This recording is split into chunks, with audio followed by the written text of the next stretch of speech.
Assalamualaikum warahmatullahi wabarakatuh.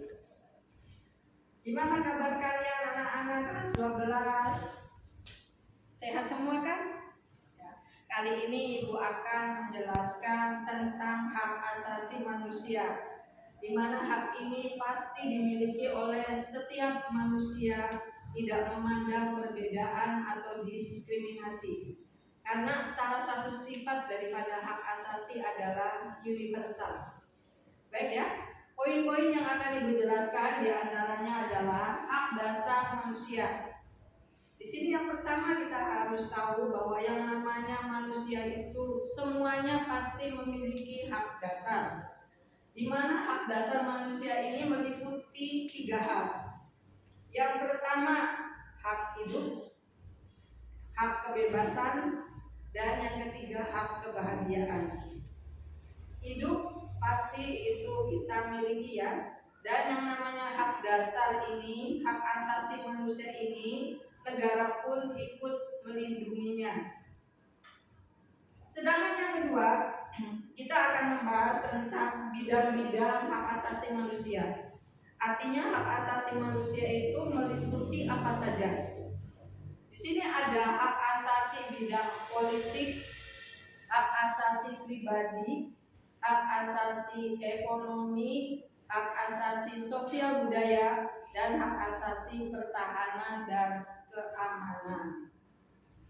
Kalau itu hak asasi pribadi, ini biasanya menyangkut hak-hak yang sangat privasi pribadi bagi kita. Di antaranya kita punya hak untuk bebas memilih agama, bebas untuk menentukan jalan hidup cita-cita kita ini mau kemana. Itu masuknya kategori hak asasi pribadi. Sedangkan yang namanya hak asasi politik adalah hak untuk memilih maupun dipilih. Tentunya ini dalam hal-hal yang ada kaitannya dengan hak untuk kita berpolitik. Kemudian hak asasi sosial budaya.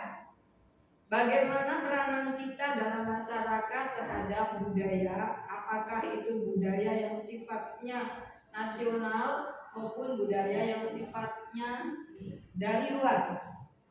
Dalam hal ini hak asasi kita, artinya diri kita itu bebas menentukan budaya mana yang mau kita pilih.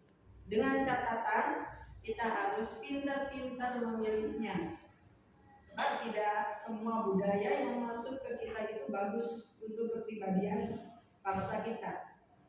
Yang bagus silahkan kita transfer ya, sedangkan yang jeleknya kita buang jauh-jauh. Kemudian ada juga hak asasi yang sifatnya sosial. Ini kaitannya dengan bagaimana sikap kita mengantisipasi atau respon kita apabila ada negara lain yang mengalami musibah. Bagaimana peran kita untuk membantu semampu kita. Nah, kalau hak asasi pertahanan keamanan, ini kaitannya dengan keadaan negara kita, kaitannya dengan ancaman, tantangan, hambatan, dan gangguan. Di mana peran kita sebagai bagian dari negara kita ini untuk menciptakan negara kita ini bebas dari ATHG tersebut. Kemudian selain bidang-bidang hak asasi manusia, kita juga banyak menemukan berbagai macam pelanggaran di masyarakat yang ada kaitannya dengan pelanggaran hak asasi manusia. Ini tidak mungkin kita menutup mata ya, sebab bentuk-bentuk pelanggaran di masyarakat itu yang ada kaitannya dengan pelanggaran HAM begitu banyaknya. Ini kadang-kala bentuk pelanggaran itu diawali dari lingkungan yang paling kecil, yaitu keluarga. Tidak sedikit orang tua kita memaksakan kehendak kepada anak-anaknya, padahal itu sudah merupakan satu kategori pelanggaran HAM. Ya, apa aja yang kalau kita bicara jujur, misalnya apa? Memaksakan anaknya masuk ke jurusan tertentu. Padahal anak ini belum tentu mampu masuk ke jurusan yang anak tersebut mampu untuk mendalaminya. Nah, itu salah satu contoh untuk pelanggaran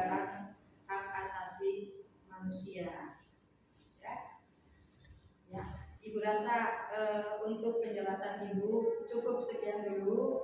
Insya Allah untuk pertemuan-pertemuan mendatang kita lanjut lagi. Oke, makasih ya anak-anak ya. Assalamualaikum warahmatullahi wabarakatuh.